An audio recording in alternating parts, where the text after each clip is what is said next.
You're listening to Rise Above, a Rogers Behavioral Health podcast, where we sit down with Rogers experts who are changing the way the world views mental health and addiction.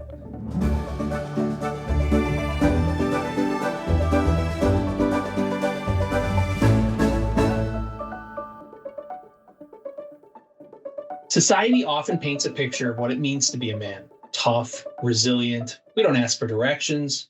But what happens when those expectations clash with the very real struggles that men face in terms of their mental health?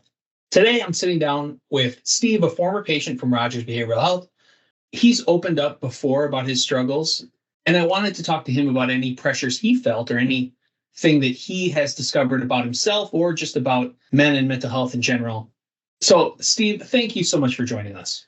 Oh, absolutely. Thank you for having me. It's an important topic, and hopefully we can add some value to listeners. So you struggled with anxiety, and do you remember when you sought help for it and what that was like? So my story was probably early 50s and had some heart issues and some health issues that slowly triggered depression and anxiety. Without getting into all the details, that's kind of where we ended up. And I was not participating with my family. I missed probably a couple years of holidays and, family gatherings and things like that. I didn't really have a reference point as to the severity of what was happening. My family just didn't really talk about that kind of stuff. And, I had a few episodes younger where I was very sad. I wouldn't call it the level of depression that I had early 50s that brought me to Rogers. But, it was sort of like you'll get over it, sort of thing. So that kind of trains your mind to dismiss things. Right. And, there's different generations. Now, it doesn't apply to every family. But, I think there's some generational stigma that people will just choose not to get help because,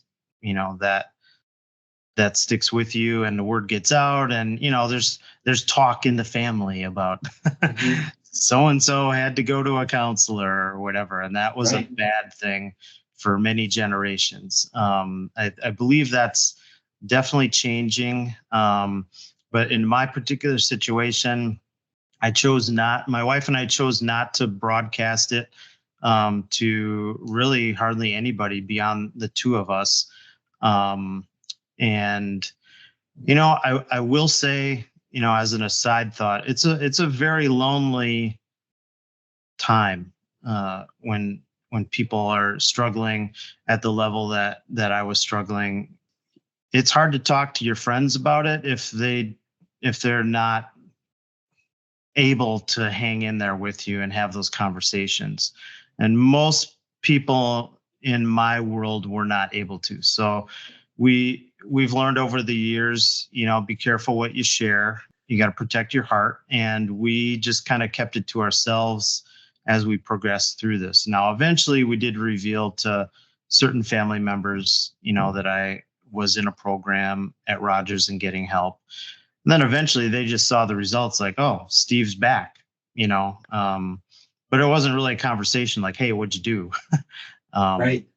So what advice would you give to people, to men in your situation or in a similar situation to before you got treatment? Try to find someone that you can talk to, perhaps a close friend, family member, obviously spouse, but sometimes the weight that the spouse is already carrying can be too much. And, you need to kind of spread this out a little bit. A pastor, even like a former teacher or, someone in your life that, can listen to you. Be really careful to not divulge too much to people that just can't handle that. And the other thing I would mention too is this is not a DIY project. When you get to a point where you're needing outside help, this is not the time to be, looking for YouTube videos on how to overcome depression or anxiety or OCD or whatever, the thing is for you personally. I know we're in a culture, and especially guys, like we can find resources, and we think that we can overcome these things.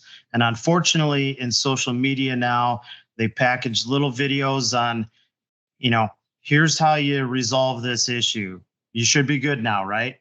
It doesn't work that way. And after going through a program like Rogers, it becomes even more evident that, the experts really need to participate in getting you back to where you want to be. This is not read a book and you're done.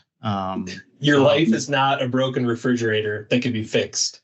Exactly, 100%. Yeah, and I think a lot of guys approach a lot of things in life that way, and with the vastness of our access to information in the time that we live, it makes it easy to just skip over that personal connection with people that really know what they're doing. So it's easy to hide and try to fix this on your own, but at a certain point you need outside help. And there's no shame in that. Sometimes people need medication. There's no shame in that either. I know there's a stigma around getting help, and there's also a stigma around using medication. And you also said, to share with people that are close to you that can handle the weight of what you're about to say.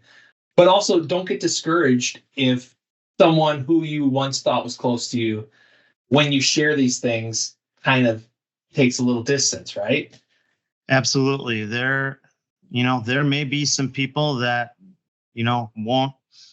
won't be calling you back a whole lot during this time. We definitely experienced, I won't say loss of friendship, but, a pause on friendships.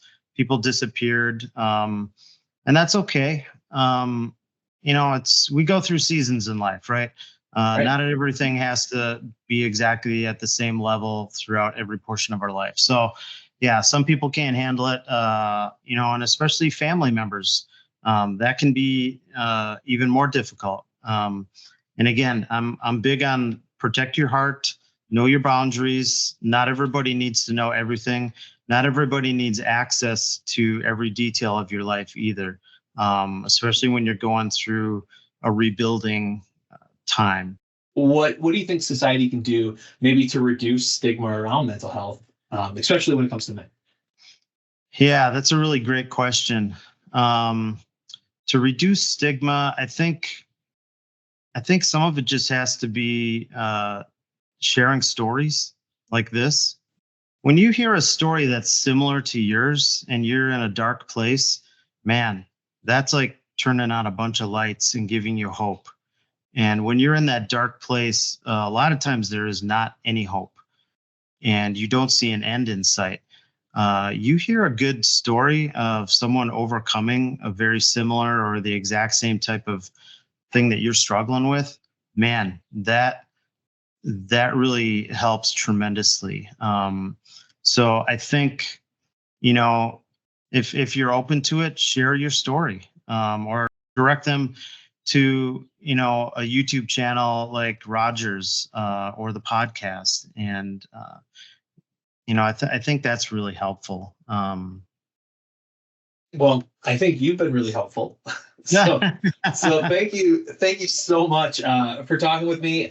I really appreciate this opportunity, and I hope people will, share these types of helpful resources with other people that they know that are struggling and need some help. And yeah, glad to share my story. Thanks for listening to Rise Above, a Rogers Behavioral Health podcast. Be sure to like and subscribe to be notified of new episodes. As always, if you or someone you care about is struggling with a mental health or substance use disorder, visit rogersbh.org for a free mental health screening.